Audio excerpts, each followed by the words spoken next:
bem-vindo ao Hashtag Educa. É sempre muito bom contar com a sua companhia. As férias terminaram e está na hora de voltar a estudar. Com o retorno das aulas, milhares de famílias e profissionais de educação se preparam para o novo ano letivo com muita dedicação, esperança e foco na construção de futuros possíveis. Só aqui na cidade do Rio de Janeiro voltam às aulas mais de 611 mil estudantes do ensino fundamental da escola pública.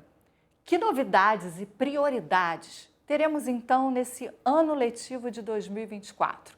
Quem conversa conosco aqui no estúdio é o secretário municipal de Educação do Rio de Janeiro, Renan Ferreirinha.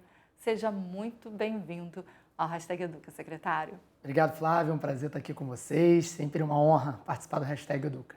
Esses primeiros dias, eles geralmente são dedicados à acolhida, busca ativa. Quais são os preparativos que já foram planejados, mas enfim, estão aí sendo colocados em prática nesse primeiro momento do ano letivo? Primeiro, dizer que 2024 para a gente começou já lá em 2023. A gente vem se preparando há muito tempo para fazer um grande ano letivo para as nossas crianças, para os nossos profissionais, para as famílias que acreditam e confiam em seus filhos e filhas na nossa rede. Então a gente começa com um processo de licitação de materiais, de planejamento de obras, de alocação de profissionais, isso ao longo de 2023 para preparar 2024. Em janeiro a gente intensifica isso, férias escolares no nível da escola, mas a secretaria está trabalhando muito, entregando os uniformes, entregando os materiais, preparando um grande ano pela frente. E quando a gente começa em fevereiro, primeiro tem dois momentos. Dia 1º de fevereiro tem a volta dos nossos queridos professores e professoras. Então temos aí mais de 30 mil professores voltando, mais 50 mil profissionais de educação de maneira geral retornando para as escolas para planejar, para ter a jornada pedagógica, para ter as trocas e montar realmente os nossos 200 dias letivos com muito amor e dedicação. E no dia 5 de fevereiro, segunda-feira, nós começamos com as aulas. Então também é um outro momento muito importante que solidifica a nossa construção pedagógica para o ano de 2024. E aí tem algumas etapas que são fundamentais. Primeiro, um processo de busca ativa, como você bem disse, de recuperar a nossa criançada que não volta, às vezes, na data correta, ou está na dúvida de ir para a escola ou não. E aqui passa um recado muito claro, gente. O local de criança é na escola. Todas as crianças precisam estar estudando, se alimentando, brincando, se divertindo nas nossas escolas, porque é o que a gente está realmente, enquanto país, preparado e buscando priorizar. E a segunda etapa é fazer uma aferição de como que essas crianças estão, os nossos alunos, no que diz respeito à aprendizagem, como foi o período de férias, ou seja, tem aquela avaliação inicial, de percepção dos professores, para que a gente consiga começar o primeiro bimestre com tudo. E aí entra também a campanha Bora para a Escola? Exatamente, a Bora para a Escola é uma das iniciativas que eu tenho maior carinho na Secretaria, porque é uma iniciativa de combate à evasão escolar, de busca ativa dos nossos estudantes, parceria com a sociedade civil, com associações, organizações, com outras secretarias, saúde, assistência. O Campeonato Carioca é um parceiro nosso, ou seja, a gente quer passar um recado, o local de criança é na escola. E para isso a gente tem que conseguir resgatar todo mundo que demora para voltar ou que às vezes pensa em não voltar para a escola. Bora para a Escola tem um call center que entra em contato com as famílias, com os próprios alunos, o diretor e os professores que têm esse contato mais direto também, mandam mensagem no Zap, pedem para os outros alunos falar, tá na hora de chamar lá a Mariazinha, o Joãozinho que não voltou ainda. Ou seja, Bora para a Escola reúne todas as nossas iniciativas de busca ativa que a nossa rede já faz há muito tempo e inovações mais recentes que a gente também implementou. O combate à evasão escolar, gente, é importantíssimo e o secretário está deixando aqui o recado, precisa da sua ajuda também. Então, dá um toque aí no vizinho, fala com o familiar, o sobrinho, vamos ver se está na escola, se está indo e se não tiver, leva para a escola, que lugar de criança. É na escola. É na escola. Agora, uma das propostas que já é implementada há bastante tempo na Secretaria Municipal de Educação, dá super certo, tem resultado e permanece ou vai ser ampliada durante esse ano, é o turno único? Exatamente, o turno único, educação em tempo integral.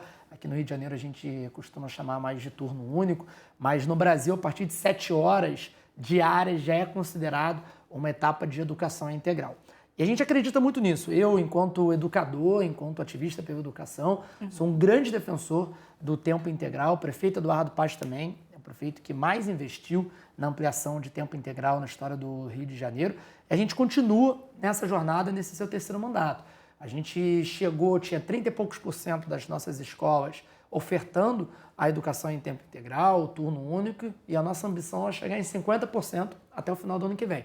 Já passou de 45%, e a ideia é que possa estar ampliando cada vez mais. Porque quando a criança tem mais tempo na escola, ela tem mais tempo de aprender, ela tem mais tempo de socializar, mais tempo para conseguir estar exposta ao que a gente acredita que tem de melhor, seja na cultura, seja no esporte, seja no conhecimento diretamente ali, mais acadêmico. Isso é muito importante. Agora, para isso, a gente tem que ter a estrutura das nossas escolas, o pessoal, e da nossa parte não está faltando esforço para que a gente consiga ter isso mais bem organizado. E uma das grandes estratégias de turno único tem sido as nossas escolas vocacionadas, em especial o JET. A gente pode falar mais sobre isso, mas que é a nossa grande iniciativa da gestão, o Ginásio Educacional Tecnológico, que oferta uma escola em tempo integral, em turno único, com essa pegada mais de educação mão na massa, mais tecnológica, educação do século XXI. Você acabou adiantando a pergunta seguinte, que era exatamente sobre os JETs. Os JETs, a gente trabalha aqui na Multirio com a equipe, né, que ajuda a fazer o JET acontecer, então a gente vê o entusiasmo ali dos colegas trabalhando. É um sucesso e tem dado os resultados já na abordagem STEAM, né? Que é o pensamento para as ciências, para a matemática, para a engenharia, para as artes, para essa parte criativa em busca de solução. Que resultados já temos a respeito dos JETs e os planos para 2024? Você adiantou um pouquinho, mas vamos lá. O JET é um sonho coletivo que vem dando muito certo, é um baita orgulho, porque quando a gente começou a pensar no JET lá em 2021, o prefeito Eduardo Paes me provocou, num bom sentido, né, dizendo: Ferreirinha, qual que é a grande marca que a gente quer deixar de legado para a nossa cidade? Isso é muito importante, ter visão estratégica, pensar no médio e longo prazo, entender que a gente pode ir muito além e que o carioca tem essa ambição positiva, né, de conseguir pautar, de conseguir entender a vanguarda de discussões mundiais e discussões nacionais. E a gente precisa entender que o modelo de escola que a gente tem hoje, nacionalmente e até globalmente, ele precisa se atualizar. A gente tem hoje uma sociedade muito mais conectada, muito mais ágil. A gente precisa estar falando mais essa língua, a gente precisa estar formando mais cidadãos aptos para os desafios do século XXI. E foi com esse impulso que a gente conseguiu conceptualizar o JET, o Ginásio então experimental, hoje educacional, porque deixou de ser uma experiência e já é uma realidade, o Ginásio Educacional Tecnológico, que, como você bem disse, segue a metodologia STEAM, que é ciência, tecnologia, engenharia, artes e matemática. É uma educação mão na massa, que tem no colaboratório, esse espaço maker, o centro, o coração da proposta do JET, que é a cultura maker. É conseguir fazer com que o aluno, com que a criança seja protagonista do seu processo de conhecimento, que o professor seja esse grande indutor do conhecimento e que a gente consiga, acima de tudo, fazer com que a escola seja atrativa. Isso é muito importante. Lutar pela atratividade do ensino é fundamental. A gente precisa ganhar essa batalha. E aqui a gente precisa dar nome aos bois, né? Tem outras alternativas que a sociedade tenta ofertar para as nossas crianças e jovens que não são atraentes, que não são desejáveis, o caminho do crime, o caminho do descaso pela educação, outras situações, e a gente precisa fazer com que as crianças queiram estar na escola. Então a gente está muito confiante na alternativa, na estratégia do JET. O JET começou com esse pensamento em 21, tornou uma realidade em 22 com 5 escolas pilotos. Em 2023 a gente chega em 75 escolas, e agora, em 2024, nós teremos 200 JETs espalhados pela cidade do Rio de Janeiro. Em cada canto da cidade, teremos aí um ginásio educacional tecnológico. Esse ginásio é interessante, chama a atenção, e aí eu não na repórter aqui que está diante do secretário, né? Aquela que está conversando sobre a cidade. A gente tem tendências mundiais, enfim, que acabam por serem mundiais, elas acontecem em vários países, e o Rio de Janeiro é uma metrópole mundial. Então, você tem aí a inteligência artificial que entra e impacta o nosso dia a dia e que está impactando a educação. a gente tem essa possibilidade da matemática voltar de novo com muita força no planeta inteiro como uma linguagem, a linguagem do século XXI. Quando o Rio de Janeiro implementa o JET, ele está nessa vanguarda da educação, mas que, na verdade, faz parte do nosso dia a dia. Ao mesmo tempo é vanguarda e é aquilo que está acontecendo. A gente tem uma eletiva agora de gamificação, não é isso, nos JETs?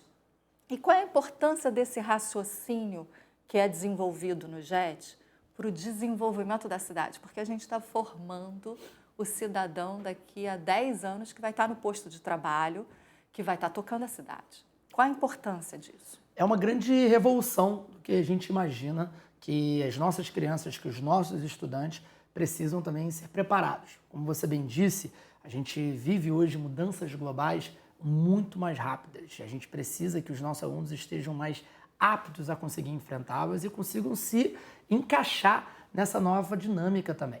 Então, quando a gente tem essas áreas científicas, matemáticas, artísticas também, porque o pensamento crítico é fundamental, a capacidade de você realmente entender os métodos, mas conseguir ter uma capacidade de se expressar, de entender o seu entorno, de ter a sensibilidade humana, tudo isso é muito importante.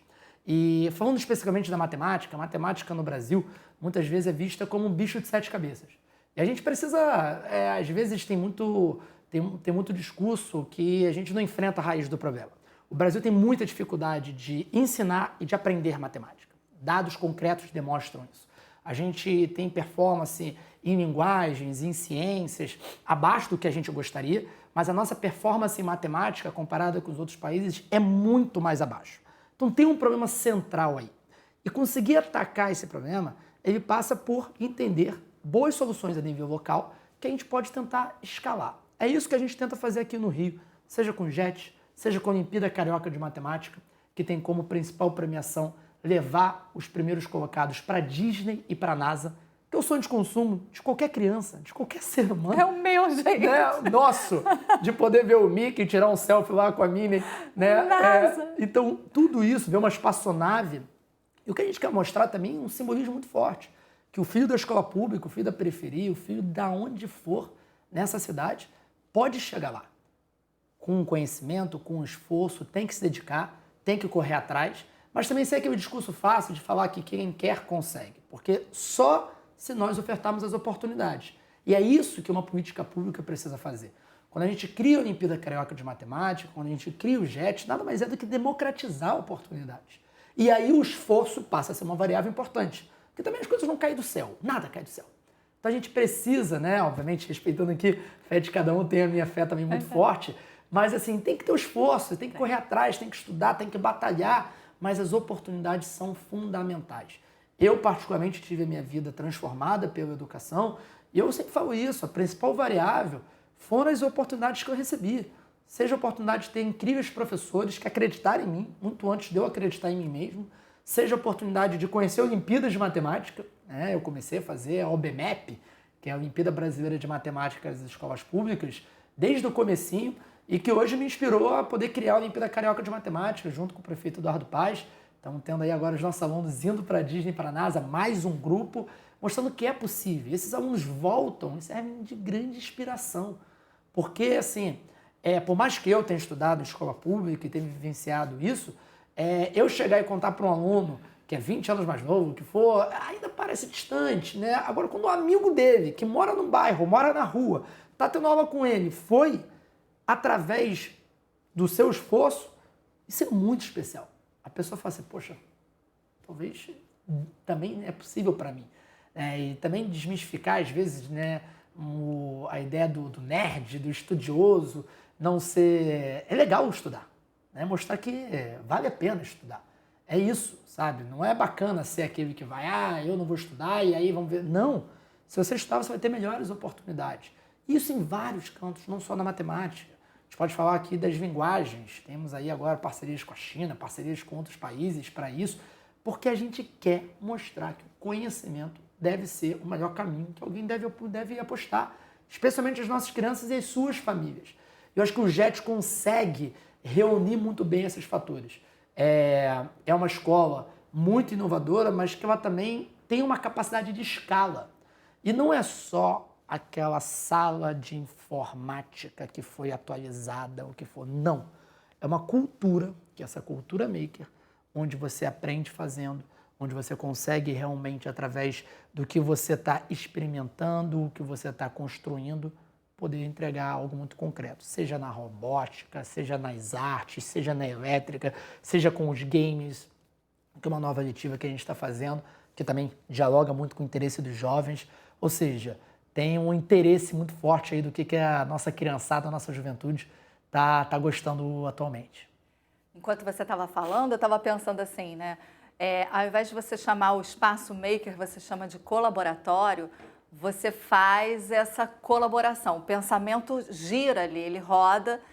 E para a gente é necessário, como país, fazer essa transferência de tecnologia, né? A gente precisa não só exportar os cérebros, os cientistas, mas a gente precisa mantê-los aqui. Isso aí. E quando esse pensamento científico começa no ensino fundamental, que é no ano básico, a chance disso acontecer é muito maior. E aí, secretário, eu vou tocar num tema que é interessantíssimo. Falamos de matemática, falamos de tecnologia, inovação. A Ásia, obviamente, domina o espaço de e-games, né? Nós, brasileiros, temos aí uma performance nos e-games muito boa, mas os asiáticos realmente dominam o mercado. E já que estamos falando em matemática, inovação, tecnologia, Ásia, vamos à novidade das novidades, eu acho, para 2024. Que história é essa da garotada aprender mandarim no Rio de Janeiro? É isso, vamos ter a nossa garotada aí falando Ni Hao e mandarim à beça, porque a gente anunciou parceria com o Ministério da Educação da China. Nós teremos 2 escolas bilíngues em chinês, né, em mandarim, né, língua mandarim, chinesa, né, eles também têm gostam de ser referendados com língua chinesa também. 2 escolas bilíngues na nossa cidade, na Tijuca, mas além dessas 2 escolas bilíngues que vão ser escolas modelos nessa parceria, nós queremos que toda a nossa rede seja impactada. O recado aqui é muito claro, você aluno, professor, profissional de educação que se dispuser a aprender mandarim, você terá mais oportunidades nessa área também. E os caras não estão de brincadeira não, tem muitas oportunidades a nível internacional a respeito disso. Obviamente, gente, e aí com toda deferência às outras línguas, mas a grande língua hoje global é a língua inglesa, né? Você tem aí uma capacidade de diferentes povos se comunicarem com inglês. E eu acho que hoje a língua que tende a chegar num patamar daqui a alguns anos cada vez mais próximo do inglês é o mandarim.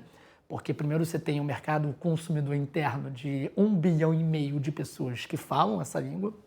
Segundo, você tem aí uma capacidade de investimento a nível global muito agressiva num sentido de querer estar mais presente, de querer estar mais próximo. O Brasil e a China já são os maiores parceiros comerciais também.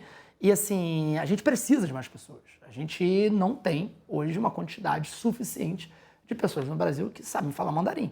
E é muito difícil, sim, é muito difícil. Eu estive recentemente na China e fui para conseguir fechar essas parcerias e é completamente diferente a linguagem e tudo isso, mas existe uma curiosidade, existe um respeito muito interessante e uma vontade deles de estimular essa aprendizagem. Então, explicando um pouquinho o que a gente conseguiu fechar de parceria. Primeiro, um memorando de entendimento com o Ministério da Educação chinês, que vai motivar, vai apoiar o ensino do mandarim aqui no Rio de Janeiro, nas nossas escolas bilíngues e na rede como um todo, através de oportunidades de intercâmbio, através de formação continuada, tudo isso bem interessante. A gente fechou também uma parceria com a faculdade, a Universidade de Pequim de Estudos Internacionais, para essa parte de formação continuada dos nossos educadores e, eventualmente, de alunos. Imagina, a gente tem os alunos um pouquinho mais novos, né? Mas imagina se lá na frente eles também não possam também ter essas experiências. E em terceiro, o Consul, né? O consulado chinês aqui no Rio de Janeiro, junto com outras associações, o Instituto Confúcio e outras associações, estão muito animados em conseguir expandir essas boas oportunidades. Então, assim, eu queria muito motivar a nossa criançada, os nossos professores a estar abertos a essa possibilidade, que tem muita coisa boa aí vindo pela frente, especialmente na tecnologia. Orsina da Fonseca e a outra escola? Samuel Weiner. Já estão com Começa agora já, no início do ano letivo? Já agora. Já agora? 2024, ano letivo, bilíngue em mandarim. O pessoal fez a inscrição na matrícula já sabendo que ia ter Já mandarim? sabendo isso, já está aí. E dando certo, a gente quer escalar também. E também aqui passar um recado para todas as escolas bilíngues também. A gente tem escolas bilíngues em espanhol, inglês, alemão, italiano não, francês. Vocês têm outras escolas espalhadas pela rede historicamente para isso. A gente quer em 2024 dar mais atenção para essa frente, uma frente muito importante. A gente focou muito nos JETs, que tem uma metodologia muito legal, muito clara, e que também tem a parte de línguas muito importante para isso também. Mas nós temos escolas bilíngues incríveis na nossa cidade e a gente quer dar mais visibilidade a isso também.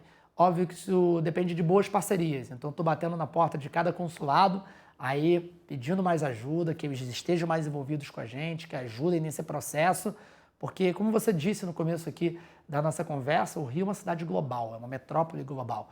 Então a gente tem uma presença consular, temos uma presença global muito forte aqui. Então a gente tem que fazer bom uso disso.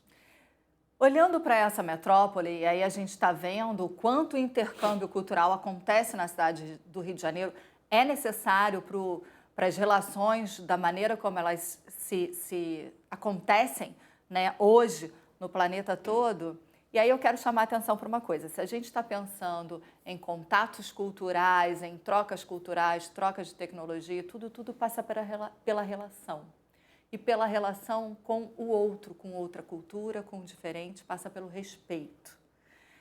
Educação antirracista também é uma pauta que ela está cada vez mais forte em 2024. Ela está aí para ser colocada em prática com muito mais força, né? Com certeza. Essa foi simplesmente a primeira decisão que nós fizemos quando o prefeito me convidou para ser secretário de Educação, no finalzinho de 2020, a gente começou em 2021, já na virada do ano, foi a criação da Gerência de Relações Étnico-Raciais, a nossa GERÉ, que tem como grande intuito promover uma educação antirracista na nossa rede, identificando bons projetos, né, que nós temos até um professor hoje no BBB que tem um grande histórico aí de práticas de educação antirracista, vários outros também pela nossa rede que fazem um trabalho super legal voltado disso, ou seja, unir essas boas práticas e dar escala. E aí, a partir disso, nós temos diferentes iniciativas super legais, temos rodas de conversa, presença na Bienal, que é muito forte, né? Aquisição de materiais mais voltados para um público de autores afrodescendentes, indígenas, também muito importante, existe uma subrepresentatividade da literatura indígena, da literatura afro-brasileira, e a gente precisa corrigir isso, então a GERÉ olha muito para isso também. Temos o nosso manual de educação antirracista, que também é muito bacana, foi muito bem feito, celebrando os 20 anos da Lei 10.639, e que é a lei que promove muito da educação afrodescendente no nosso país. Ou seja, temos muitas coisas interessantes, temos a parceria com as nossas escolas de samba na cidade para realizar feiras literárias, e nessas feiras literárias a gente sempre tem um corte de relações étnico-raciais muito importante, desde oficinas de turbante até você ter jogos indígenas, né? A Escola de Férias traz muitos também, que é outra iniciativa que a gente realiza nas férias. Ou seja, hoje a gente tem um trabalho muito consolidado que a gente quer aumentar, que a gente quer melhorar. Então, a gente reconhece muito a necessidade de ter mais essa capilaridade. Mas, pela primeira vez, a Secretaria tem uma área institucionalizada. E eu queria aqui que todos os professores e todos os alunos da nossa rede que estão realizando boas atividades quanto a isso, compartilhem com a gente. A gente quer aprender com vocês e poder espalhar aí pela nossa cidade do Rio. Agora, pensamento acontecendo, pensamento crítico, né, se colocando como identidade, como cidadão carioca e cidadão do mundo, obviamente precisa estar com a saúde em dia e uma alimentação equilibrada. Em 2023, a Câmara Municipal do Rio de Janeiro proibiu em todas as escolas, sejam elas particulares ou públicas, o consumo de alimentos ultraprocessados. O Rio de Janeiro, né, para orgulho de nós cariocas, já vive isso há muito tempo. E o trabalho da merenda escolar carioca é referência para o país inteiro. Vamos falar mais um pouquinho sobre isso? Como é que está essa alimentação? A gente tem muito orgulho do trabalho da nossa rede no que diz respeito à alimentação escolar, das nutricionistas que nos colaboram, das nossas super merendeiras, das pessoas que fazem acontecer. São mais de 1 milhão de refeições preparadas e servidas diariamente nas nossas 1.552 escolas. Então, assim, não é brincadeira. É muita, muita, muita logística para isso. Muito carinho, muito amor para conseguir alimentar aí quase 700 mil pessoas que usufruem da alimentação escolar. O Brasil é uma referência mundial nesse tema, o Programa Nacional de Alimentação Escolar, e o Rio de Janeiro é uma referência nacional quando diz respeito a isso. A gente teve avanços bem significativos também, queria citar 3 aqui.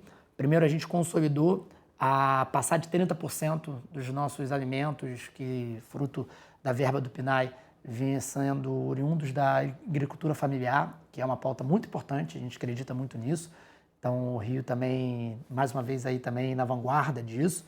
Segundo ponto, a gente tem os alimentos ultraprocessados sendo proibidos na sua totalidade na cidade do Rio, inclusive meu biscoito maisena, que eu sou apaixonado. Todo mundo tem seu vício, né? Mas tem hora para tudo. E na escola não é o momento disso. Então, a gente tem uma alimentação super balanceada, né? Para isso, bastante diversa. Então, tem de tudo. Você pega os nossos cardápios que são publicados com semanas de antecedência no site da Secretaria. E terceiro, a gente também aí tem o peixe, agora o tilápia, que é muito, né, tem sido um sucesso. A gente testou no final do ano passado. Foi um sucesso, a molecada está gostando. Meu prato favorito é o bobó de tilápia. Tem sido um sucesso aí. E a gente quer também cada vez mais difundir essa variedade também de receitas, né? Não só dos alimentos, mas de receitas que tem na nossa rede. Olha, eu vou contar um negócio para vocês aqui, momento curiosidade do programa. A gente, quando vai gravar nas escolas, né, gentilmente as diretoras oferecem para a gente, quer almoçar aqui? E a equipe almoça em qualquer lugar, tá, do município do Rio de Janeiro. A gente vai de Santa Cruz, lá na fronteira do Rio, até a Urca. Eu vou dizer para você, é uma delícia comer em escola. Eu gosto bastante. E se você está acompanhando a gente e não tem ideia, realmente alimentar muita gente. 700 mil pessoas envolvidas significa ali mais ou menos 8 vezes o anel inteiro, a capacidade inteira do Maracanã lotado. É isso que a gente tem de aluno e pessoas envolvidas na Escola Municipal do Rio de Janeiro. Dá para encher 8 vezes o Maracanã. Exatamente. Com essa turma toda. É muita gente, é muito trabalho. É muito, né? Trabalho, muita gente. Ó, eu almoço, né, uma média de 3 vezes por semana em escolas. Então, assim, para mim é parte da minha rotina, visitando muitas das escolas da nossa rede, já visitei mais de 800.